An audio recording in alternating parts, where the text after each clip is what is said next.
صراط الذين انعمت عليهم. اوس دغه رستنه آیات دغه مخکنه صراط المستقیم تفسیر کوي چې هغه نیغه لاره کومه نیغه لاره ده. وایي صراط الذین انعمت علیهم، نیغه لاره هغه لاره ده، لار د هغه انسانانو انعمت علیهم چې الله تا پې پرزونه کړی دی، تا پې احسان کړی دی، د دغه خلکو لاره ما ته وښیه.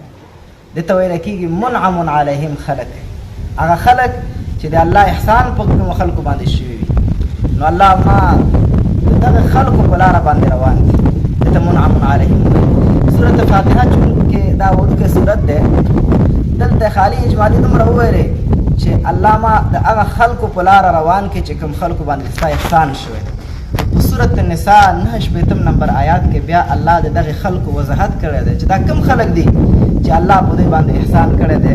نو هلته الله رب العزت فرمایي چې ومن یطع الله والرسول، هر هغه چا چې د الله تابعداري وکړه او د رسول تابعداري وکړه، فاولئک مع الذین، نو دا خلک به د هغه چا ملګرتیا کوي انعم الله علیهم چې الله په احسان کړی دی. لکه دلته چې وایي انعمت علیهم، الله په احسان کړی دی.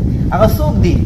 من النبیین والصدیقین والشهداء والصالحین. څلور قسمه خلک دي چې دا خلک د دغه خلکو په تګلاره باندې د طلوع حکم الله رب العزت موږ ته کړی دی چې د دغه خلکو په نقش قدم به روانېږي.